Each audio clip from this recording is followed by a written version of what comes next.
Welcome. My name is Jonathan Wilson. I'm the founder and the head coach here at the Center for Coaching Leadership. And what we do is we help you take your work groups and convert them into teams. And then we help you coach those teams to remarkable results. Today, we're going to be talking about what is coaching leadership? Like, what do we even mean by that term? All right, so let's break it down. What do we mean by coaching leadership? I want to start with, first off, like, what is coaching? What do we mean by that? Because it's a lot different than sports coaching. It's not therapy. It's its own thing, especially in the professional workplace. Let's see what some others have said. What is coaching leadership? Ready? Here's John Whitmore, who is a long time in the field of coaching, unlocking people's potential to maximize their own performance. You're going to see maximize come up in all of these examples here. So potential to maximize their performance. Here's one from the International Coach Federation, which I'm a member of, the ICF.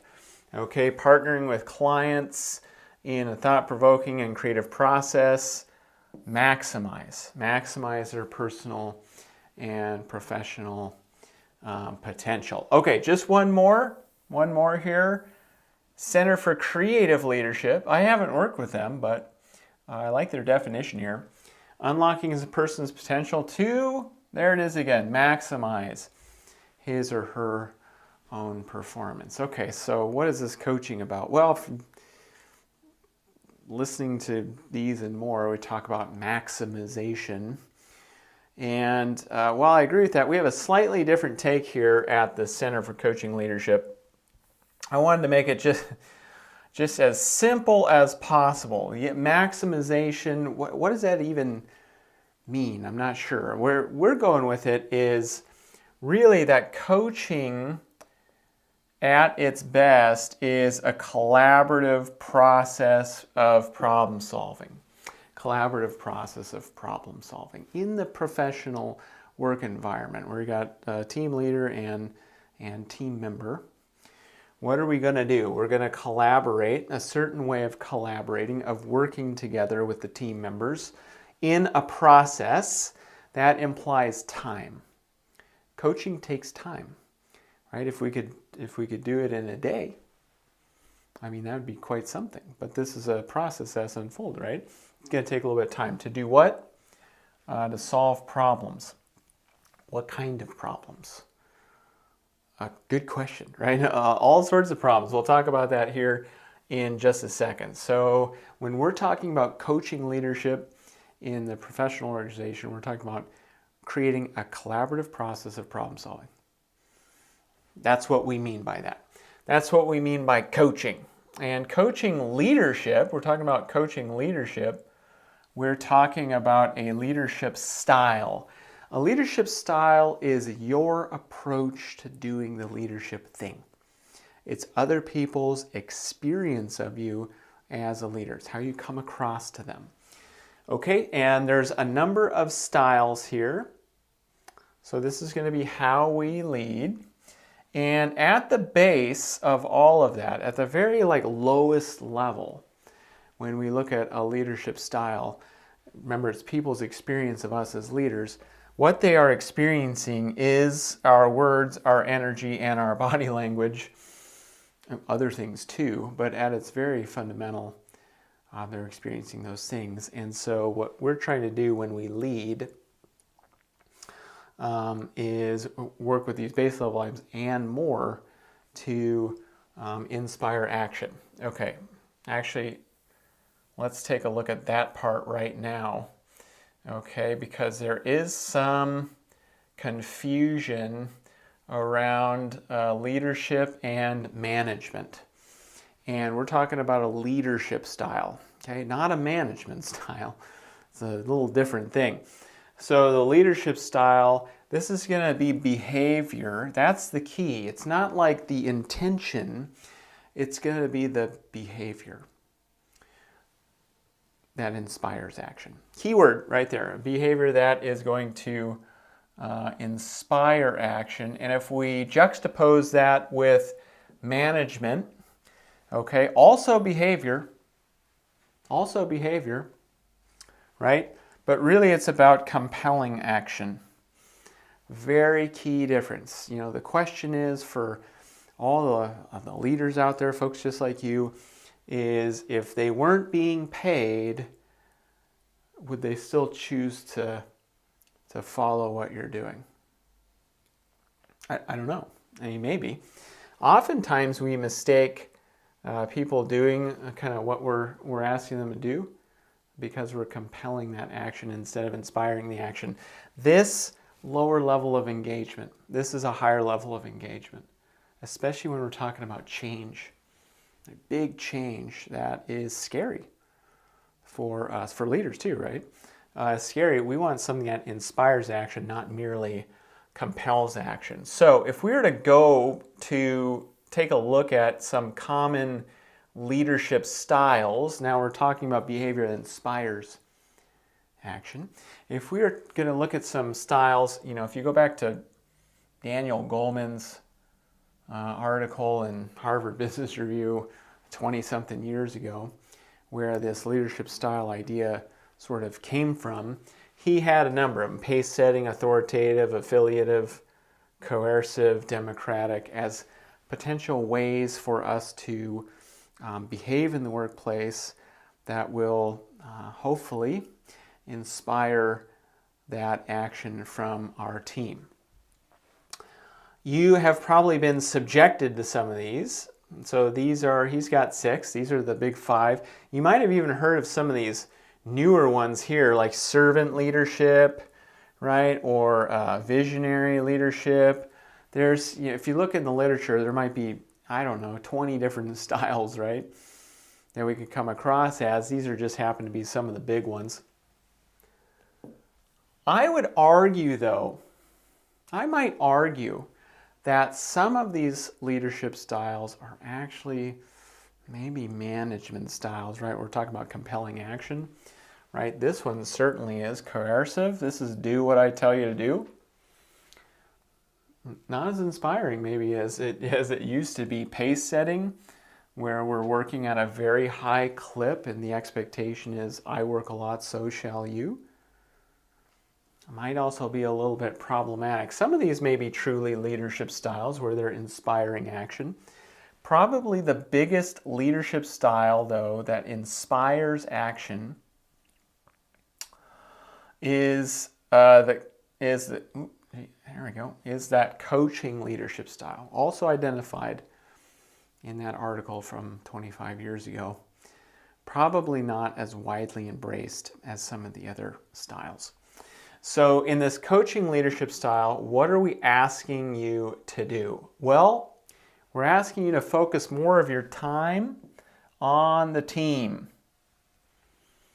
I heard a comment last week in a conference that I was attending that, you know, if we spend all of our time on working with our team, we won't have any time to do our actual work. And I was thinking, well, actually that is your work. Is working on the team. That's what your role is, a big part of the role at least, is working with that team. And what are we working with them on? The problems of the moment? Yes, and some other things. I call them the 3 C's, okay? 3 C's, like the letter C. And those 3 C's are capability, confidence, and capacity. Work with so many people, you know what the problem is? It's not like their capability, right, that they're unable to do the work that's in front of them. Not necessarily. It's this guy right here. Confidence. That's one of the biggies for new people, yep, and for seasoned people alike. Confidence is really a sticking point for a number of people. And what I've seen is that when our confidence lags, we don't develop more capability to do harder and harder things. And because we don't develop more capability, it's hard for us to improve our capacity. So when I'm coaching with people, one of the things I'm evaluating early on is this confidence piece.